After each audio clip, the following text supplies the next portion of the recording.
Şimdi de bunun başta sebebi mevcut iktidarın, Sağlık Bakanlığı'nın uyguladığı politika. Sağlıklı dönüşüm projesi biliyorsunuz. Bunu çoklukla dile getiriyoruz. Her fırsatta dile getiriyoruz. Gerçekten ülkede bir sağlık afeti doğurmuştur. 2002 yılından beri bu ülkede uygulanıyor. 20 yılını tamamladı. Bu projenin, bu politikanın temel dayanağı sağlığın ticarileştirilmesi ve bir meta olarak artık kabul edilmesi. Dolayısıyla bu politikada hastalar artık müşteri, sağlıkta alınır satılır bir meta. Dolayısıyla koruyucu sağlık hizmetinin bu politikanın içerisinde hiç yeri yok. Yani sistem aslında insanlar ne kadar çok hastalanırsa o kadar mutlu olan bir sistem. Biz buna karşı mücadele veriyoruz. Biliyorsunuz Türk Tabipleri Birliği ve Eskişehir Bilecik Tabip Odası olarak. Sağlık Bakanı biliyorsunuz 12.2 kere hastalar geçtiğimiz yıl 11.4'tü. İşte 12.2 kere gelecek yıl proje yani projeksiyonunda hastanelere, sağlık kurumlarına başvuracak diyor. Dolayısıyla bununla övünüyor. Yani kişilerin hastanelere, sağlık kurumlarına çok başvurmasıyla övünen bir Sağlık Bakanımız var. Bunu kabul etmek mümkün değil.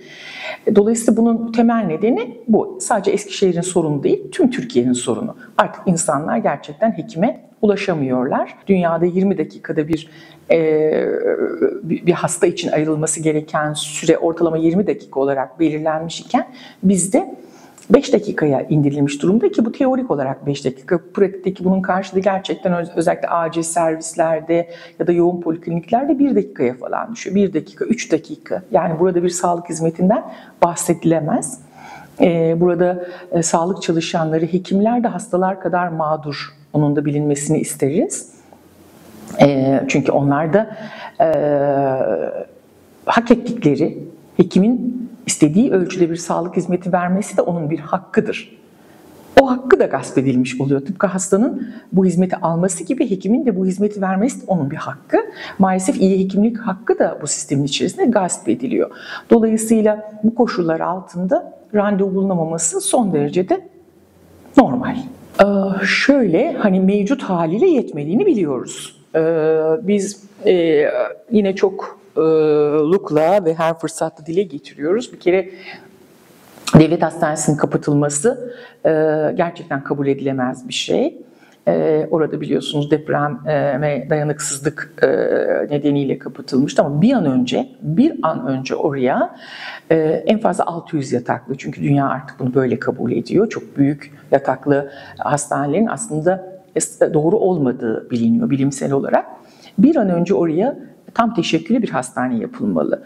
Çünkü şehir hastanesine taşıdılar, biliyorsunuz devlet hastanesini yıktılar ve oradaki birimleri oraya taşıdılar. Çok uzakta.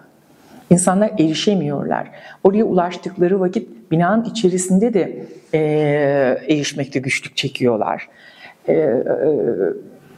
Toplu taşımla ulaşmak bir hasta olarak çok zor.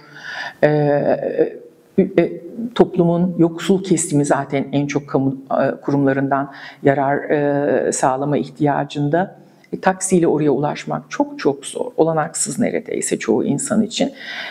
Dolayısıyla hani şehir hastaneleri konusunda da belki bir iki şey söylenebilir ama devlet hastanesinin yerine tam teşekküllü bir hastane yapılmasını kesinlikle bir zaruret olarak görüyoruz. Bu haliyle bile yetmeyecektir zaten. Biraz evvel bahsettiğim gerekçeler nedeniyle. Bir kere mevcut sağlık